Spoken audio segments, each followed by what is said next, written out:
happened when I silenced my own voice and elevated the voice of my students. It all started with this guy. It started with Socrates. Socrates was born in 500 BC, and he believed in the power of questions. He believed that whatever you wanted to learn or grow or become, it was founded in a question. Now, my story starts a little bit before that, but I do want to start with this note. Education is the kindling of the flame, not the filling of a vessel. And it's at this point that I began to realize that I was filling vessels instead of enlightening a flame. For a long time, I had been hearing about Socratic seminars based on Socrates' thought that everything we learn comes from a question. I'd seen it happening in classrooms all around me, and I would step inside and from time to time, I would take a look. There was an inner circle where students would talk and discuss and use questions to guide their thinking. There was also an outer circle, and in that outer circle, students would observe and take notes on the things that they had heard. Now, when I thought about this myself, I didn't really think that this was a place that I could move. It made me concerned that the teacher was giving so much control to the students. But this is what you have to understand. I'm a bit of a talker. I just wanted kids to get it. And so I did a lot of talking, and I did a lot of filling in a whole lot of vessels. But it didn't matter much because there was a little small hole at the bottom of that vessel, and it was just seeping right on out. I began to realize that I had to do something different. I had started teaching a college readiness course, and I was flipping through the resources, doing my research, and once again, the Socratic seminar plopped into my lap. And I said, okay, it's time to get rid of my fear of losing control and try something new. Here's the deal. I was allowing my own fears keep me from helping my students reach their greatest potential. And it was simply time to take a risk, to step out of the box, and to do something different. At the same time, I had other experiences that I was dealing with professionally. Technology was just at the reach of my fingers, and I was beginning to explore tools that changed everything I did and changed many different ways in the way that I taught. I began using tools like Doceri. And with Doceri, it allowed me to remove myself from my table and allowed me to move around the room and sit next to the kids who needed a little extra TLC during my class. I began using tools like GradeCam that allowed me to not only grade the assignments in an automated program, but then I was able to upload them into the gradebook within minutes. But the biggest impact of using that tech is that both tools gave me an opportunity to reach my students faster within the context of my classroom. So when I considered using the Socratic seminars in the classroom, I knew for certain that it had to have tech. Certainly there was a way to take this method of speaking and communicating and driving questions that supported critical thinking. There had to be some tech to support that. So I did some research, and I found an article by a teacher. And this teacher had used digital back channels to support her students. Here's how it works. She had an inner circle, and students talked and used evidence to support their ideas, as they always did. But in the back channel, she had like this online back channel where students essentially would listen to the inner circle, but then they would communicate with one another as the inner circle was talking. And I loved it. It was exactly what I wanted, the perfect blend of research-based strategies and technical integration. But I also had to change how I taught, because remember, I'm a talker. I put my students in small groups or one-on-one, and we met and we talked about what they thought about the text. We spent a couple days doing that, and then it was time. My very first Socratic seminar.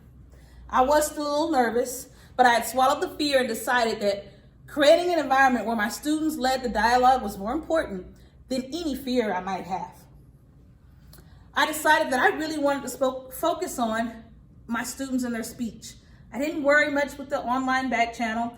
I thought it was a nice way to integrate some tech, but I really didn't feel like it was going to be the highlight. I knew that having my kids work in smaller circles and speak was going to be the key to their success in the seminar. But I was wrong. I was actually really wrong.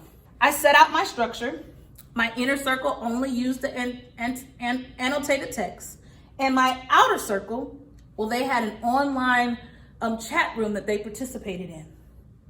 And what happened in that chat room changed everything. Because remember, I was focused on the inner circle. I wanted to hear all the great things they had to say. But just like everyone here, I had about 6 to 10 students who were very shy in my class. I mean, if I gave them a grade that was based on their ability to speak, they would take the 0 and then go home and calculate how could they still pass my class without ever having to speak in class. Those kids, the shy kids, the kids who have nothing to say. In that Socratic seminar, in that online back channel, there was a whole nother series of magic that was happening. My silent kids, my shy students, they began to purposely run through that back channel, share their ideas, speak up and be the voice in the back channel. And I was thrilled. I didn't know how much insight they had to offer because they allowed their ability to talk in front of others stop them. And the back channel gave them that voice. I also noticed that my kids encouraged one another, agreed with points that were said, and gave each other the feeling that even if I'm talking to my classmates in the inner circle, I still had the support of the outer circle. And I walked away from that day realizing this is an opportunity to create academic camaraderie, academic community. It was an opportunity to allow students to differentiate their experience. Students, sometimes they just observed and then they participated in the back channel. Some students spoke and they were outspoken in that inner circle and they drove the questions that were being asked in the inner circle. Sometimes they really dove into the back channel and engaged with their peers as they listened to the dialogue that was happening before them. And sometimes they used those listening ears to encourage others. This experience changed me and changed everything that I did going forward. I became sort of a Socratic seminar missionary. I talked to every single person I can think of about the power of a Socratic seminar. Now, over time, I moved into positions as an instructional coach. And I got to spend some time in one of my training sessions thinking about how I could connect globally using any tool I wanted to. Well, as usual, I was really excited about Socratic seminars. It was one of the key things I love to talk about and that I love to share. And it hit me. What if we did a Socratic seminar globally? Let me take you through this. When we talk about doing a Socratic seminar globally, we widen the circle. We make it much bigger. So you have one classroom in one place, another classroom in another place. It could be another class, another school, or even another city in the world. All of those students in that outer circle, they would participate in the back channel. The inner circle, instead of one circle, you'd have two. A small circle on one campus and a small circle on another campus. And they would participate in rounds of Socratic seminar sessions. I had the idea, but I also needed some teachers. I reached out to Chris Weidman and Shania Smith on my home campus at the time. And I said, hey, I have this idea. Will you try it out with me? And they both agreed that they would. I met with Shania and Chris several times, and we developed a plan. We decided that we wanted to bring our students together from these two different states to talk about our topic. And what happened that day was magical. I didn't realize how important it was for students to connect with other people, other places, to talk and analyze text. Our students were 100% engaged on both sides. There was a sense of curiosity here. And at the very end of the seminar, I noted something very special that happened. The bell rang. All the kids started clamoring to get their things and leave in both states, in both classrooms. But at the very end, I had about 5 or 6 kids who were heavily involved in that Socratic seminar that hung back. They watched the other kids leave the room. And as I observed them, it hit me. They wanted to know if they were enough. They wanted to know if they were academically competent enough to engage in the same conversation with someone else they didn't know. And that's when I realized that what I was doing was going to change everything and every way that I looked at education. So my question that I started with is simple this. What happens when I silence my own voice and elevate the voices of my students?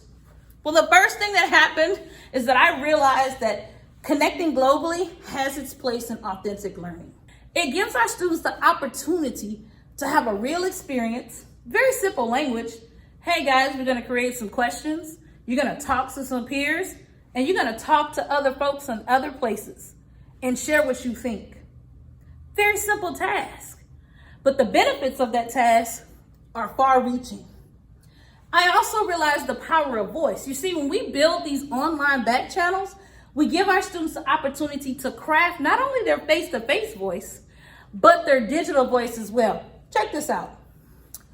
We have one of the biggest events going on right now historically. We have an impeachment trial happening. But if you look very closely, all of these correspondents are observing this trial and they're using a back channel to discuss. So what does that mean for our students? Well, that means for each one of our students, every time they participate in an online back channel, they are giving themselves an opportunity to learn how to become a White House correspondent, a journalist. They are learning how to sit at the table with their family on Thanksgiving Day, enjoy a meal, but also they're able to ask the right questions, provide their opinions with evidence, and think deeply about what's being said around that table. They're able to work in a boardroom or go have dinner with friends because they've learned how to craft their words, how to craft their ideas, and use those ideas to potentially change the world. So my question for you today, what are you willing to do to silence yourself and elevate the voices of your students?